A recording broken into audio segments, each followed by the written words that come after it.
Yeah, good evening, everyone. How you doing today? Very disastrous day for another disastrous day for Chelsea fans.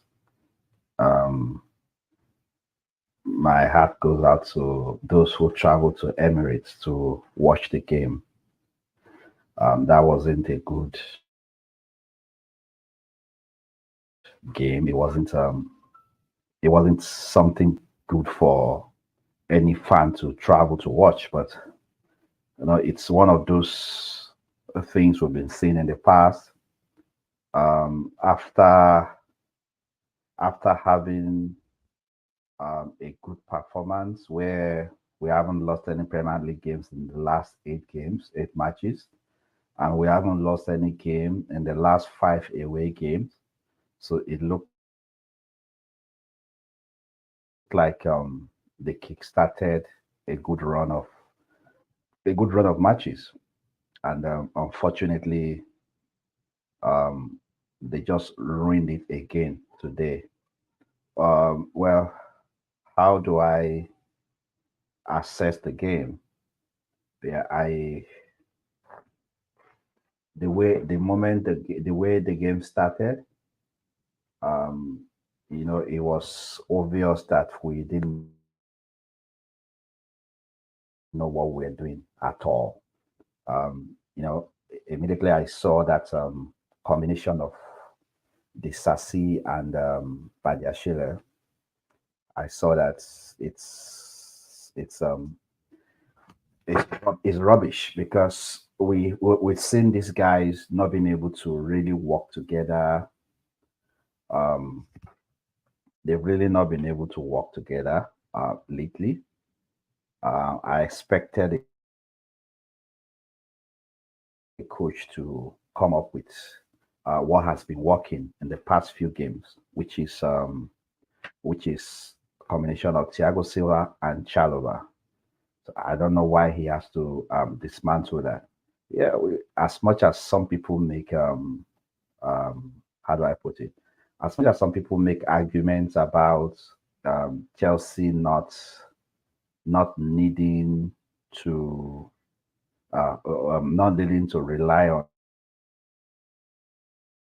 Thiago Silva going forward. Yeah, it makes sense a little bit, but considering the fact that we are trying to salvage the situation at the moment, we are trying to make sure that we qualify for Europe, trying to see how well we can finish on the table. So based on that, we're not supposed to be having such an atrocious uh, performances. We're not supposed to be um, taking chances and coming off from something that's been working well for us from the beginning of the season. Yeah, but Poch putting another stinker when it comes to selection. I still don't see what Enzo was doing on the pitch. This guy is not really fit. Not um he's not feeling too well. Yeah, Enzo couldn't conduct his duties in the midfield seamlessly. Yeah, I don't see why you have to force a guy that is not fit to be on the pitch when you had actually tried Conor Gallagher and Moses Caicedo. You've tried both of them as a pivot, and they had a very good result. Yeah, you can tell me that is not Arsenal, but that was not Arsenal. But it was a good. It was both of them provided good coverage for the midfield. So the coach should have continued with that and not break that thing again. But it's well, kudos to us now. They played very well. They knew what they were doing with the ball, and they worked as a team. Well, we know that they are a team that is well and better coached than us. They've been together for a while, but notwithstanding, They had their game plan worked correctly for them, and kudos to them. We wouldn't.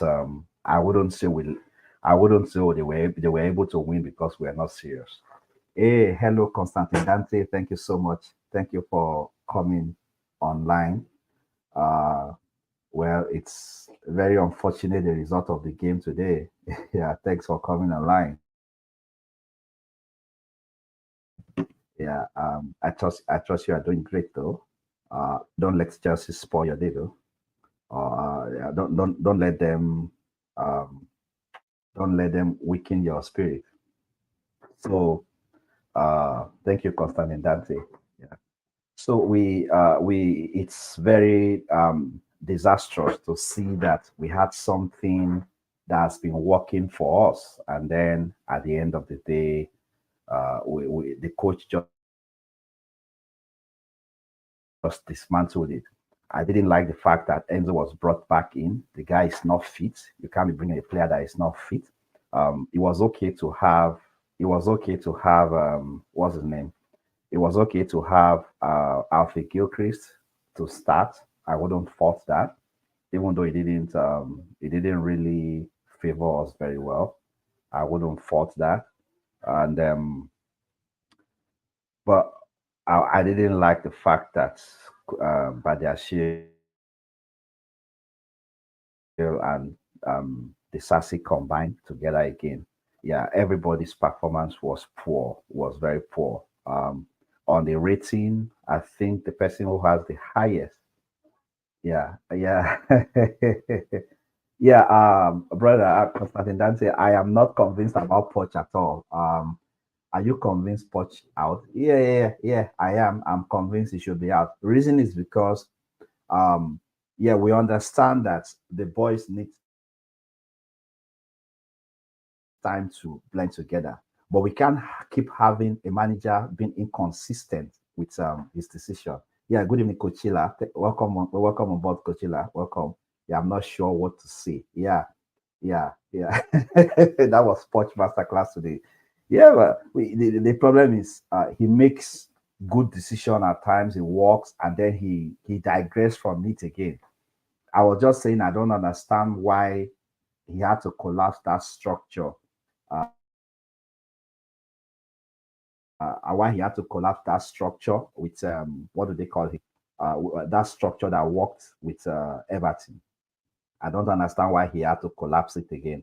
Yeah, I'm sharing the link in case I don't know if you have the time to come on live. I'm sharing the link in the chat. Yeah, but at the end of the day, it's so disastrous. But the problem now is if people needs to be fired, Poch is not the only guy that needs to be fired. I'm not convinced with those directors. Now we are hearing names like Dezabi. Dezabi is still like you trying to do trial and error. You know, they are still not looking beyond. They are still not looking beyond. Beyond, how do I put it? Beyond mediocre managers. They are not looking at elite managers. So I know it's going to be difficult for us to really get an elite manager, but if we are really willing to pay the money, elite manager will elite manager will definitely take the job. We need somebody who can call the bluff out of these boys. What we saw today was very, very shameful. We can't continue like that. You can't keep having a team that is already progressing and then suddenly you just make a U-turn. No, we should struggle like Antonio Conte's team back then. We struggled, and at some point, Conte was able to, after we had a disastrous loss to Arsenal, he was able to turn the table around and won the league that season. And it's still like the same thing where we're only playing domestic games. So, and then ever since then, Conte never looked back until like the next season when he had some challenges and the result wasn't going too well. And one of the reasons why Conte was fired was because he didn't he didn't treat this guy very well. He didn't treat what's his name? Diego Costa very well, you know. But then my point about talking of Conte is that when you have a coach who is like is not doing well and is able to start giving showing confidence, then we should be able to have that consistency. There must be that consistency. You can't start doing well and then you make a U-turn from doing well again. It's very disastrous. It's shameful. So we started with 4-2-3-1 formation as usual, with Petrovic in goal, Mark Cucurella on the left back, and then Badia Shile and Axel Sassi as the center and centre back, and then Alfred Gilchrist on the right back, Moses Caicedo and Enzo Fernandez. Another combination I faulted earlier on. And then we had Mihailo Mudryk on the left, Conor Gallagher in the middle, Noni Madueke on the right, and Jackson up front. It should have been Conor Moses Caicedo and Conor Gallagher at the middle. That worked the other time. And maybe Kani Chukwuemeka at the center instead of having Conor Gallagher there. Gallagher will have been at the pivot. Like I said, I didn't fault having Gilchrist starting. I didn't fault it at all, even though Gilchrist himself didn't have a good game. And I didn't fault them starting him at all. So it was very shameful. Another thing I didn't like, Kai Havertz scored against us and he was celebrating. Though he didn't celebrate his second goal, but maybe it dawned on him that, hey, what are you doing? You are playing against Chelsea. But that's okay. He can do whatever he likes. He doesn't play for us anymore. But it was also very shameful that our fans traveled away and just to watch that kind of shameful performance. Thank God they didn't travel too far. It was just from west to north, and like another tail end of the underground tube to the other extreme end. But um, it wasn't a good thing for fans to see 5-0. No effort to fight back.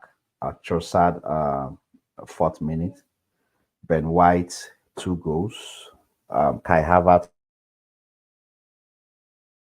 2 goals. And I think the names we had on the pitch were also not too bad to pull something. But possibly the combination didn't make any common sense at all. Yeah, I officially give up on Poch. Not just because we lost 5-0, but because I am tired of seeing him going back and forth on something that's been working for him. Yeah, you can't be doing that. So he substituted Hailo Modric on the 66th minute and brought in Raheem Sterling. And my friend, who is an Arsenal fan, told me that when Sterling came in, he became a little bit jittery, thinking that maybe Sterling was going to pull up something. But Sterling didn't do nothing. And then Enzo Fernandez came up for Trevor Chalobah at the 67th minute. Alfie Griffiths came up for Thiago Silva at the 78th minute. I felt Thiago Silva was disrespected to have been brought on. They should have just continued the game without him. Then Noni Madueke came off on the 79th minute for Casade. Yeah, just to look at our team again and see players who we have been missing. I'm going to talk about that later, and then we'll see how our team would have been if we had them present. But then it's all about trying to make do with what you have. Presently on the table, we are still on the 9th position, and we are 1 point below. We are 1 point below West Ham United, and then we are 1 point below West Ham United. Our goal Our goal had dropped from 9 to 4. Our goal difference. So uh, we still have 2 games. We've played 2 games. We are directly under West Ham with 1 point difference and 2 points away from Manchester United. And we have West Ham has played 2 games more than us. West Ham has played 2 games more than us, so we still have a chance of getting to the 8th position and up to 7th position. Then we are 3 points away from Newcastle United. We've played the same number of games with Newcastle, meaning that Newcastle still have game in hand and we too have game in hand. So like Newcastle is on the 6th position. So we are far apart from Tottenham, which is number 5. So if we work very hard, we can still get the 6th position, but then not with results like this, which so not with results like this. And even if we're going to even lose to Arsenal, it shouldn't be like 5-0, That's the rubbish. But I think I think it's not just the best way to go. They keep telling us about uh, why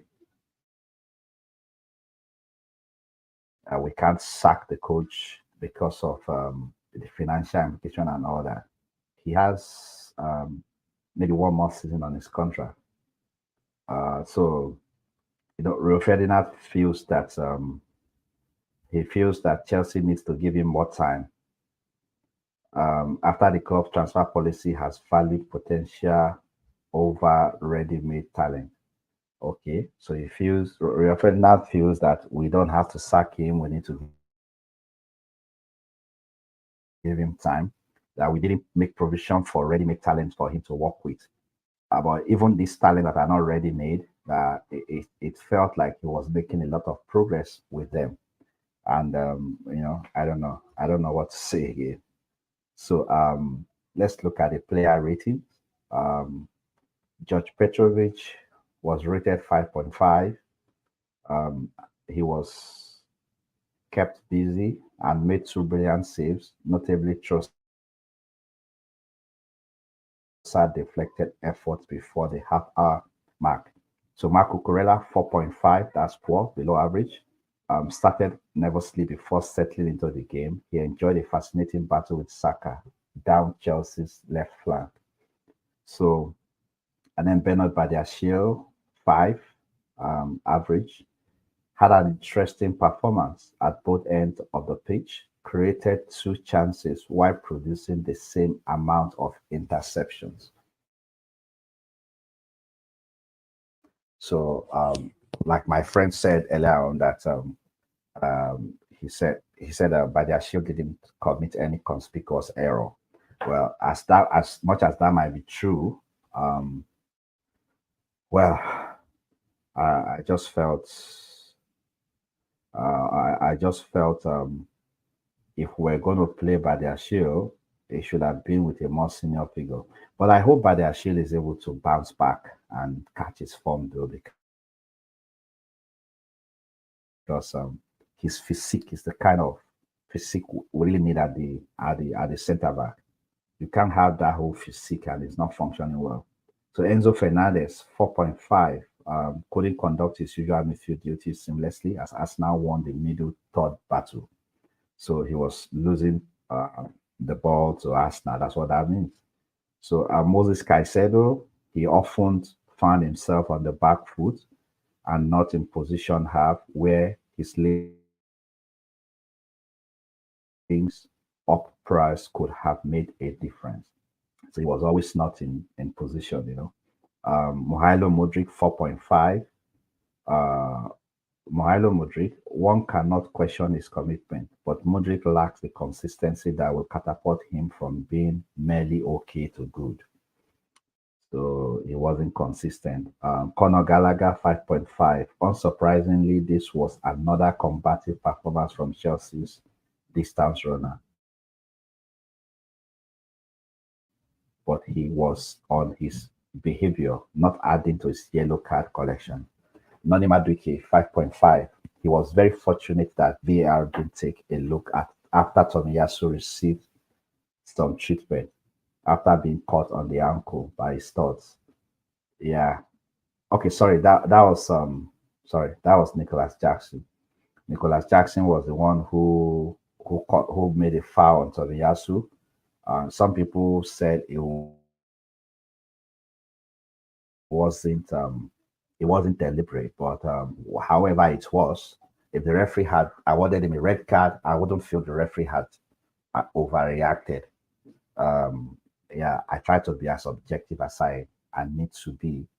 Um, Nicholas Jackson needed to be careful. He was lucky he didn't get a card for that foul on Tomiyasu because another Arsenal player committed something similar on our player and he got a yellow.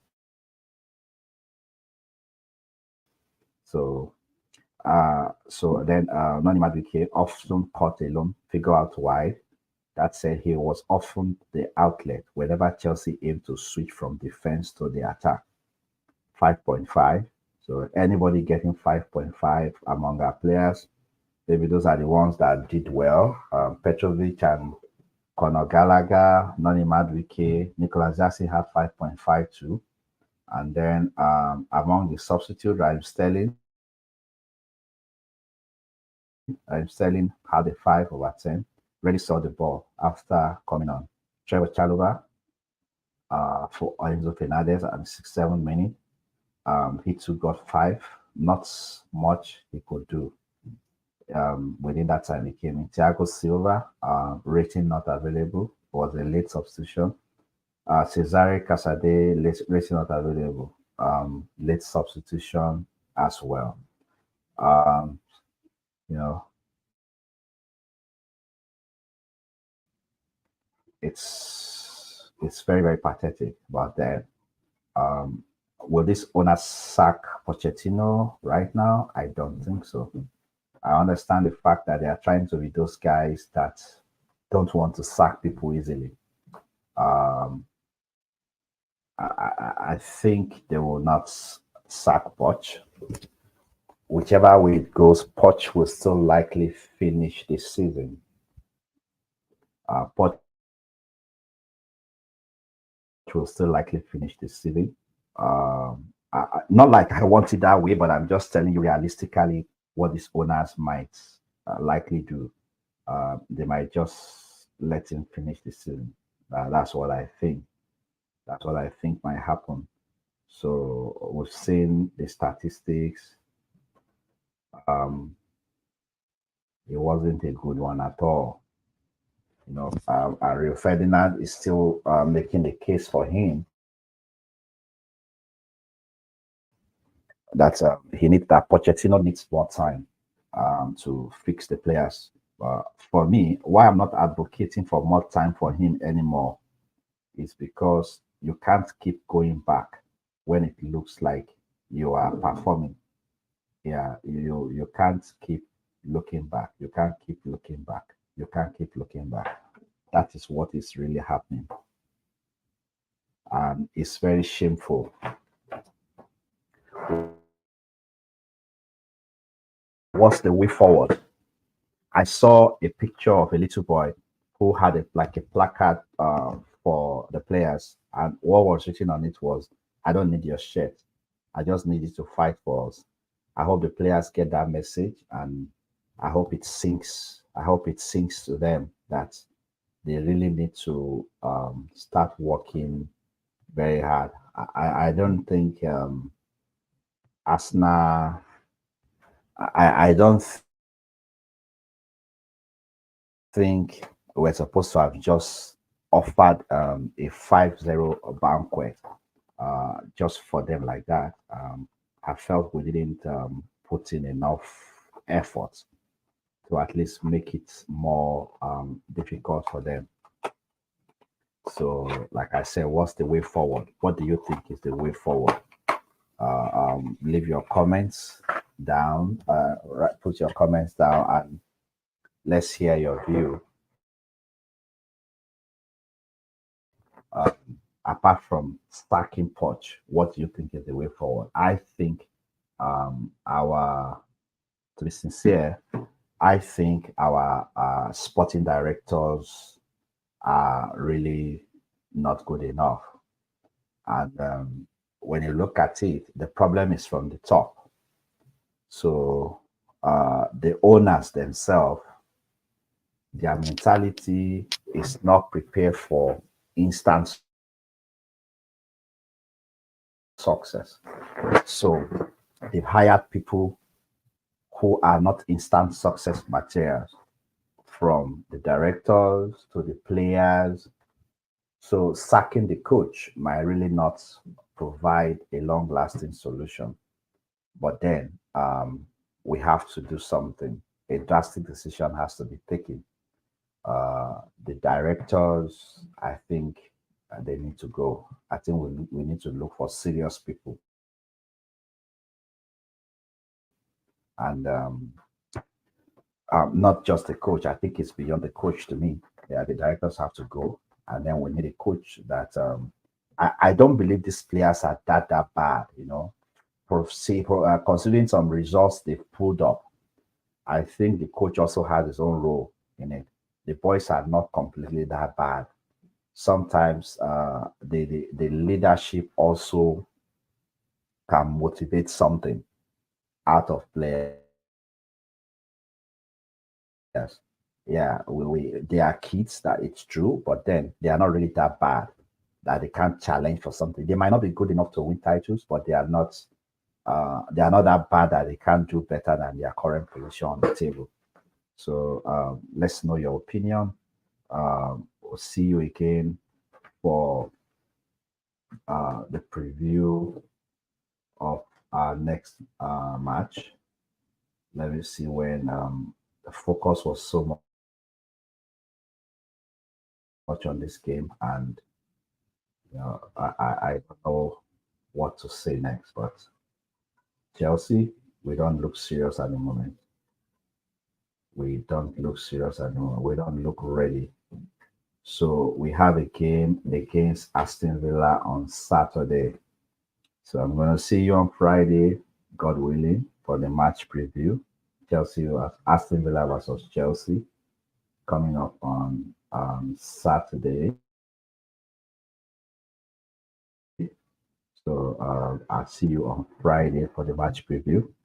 And then I know it's kind of difficult to have a very good night, but try to have a good night. Try as much as possible to have a good night.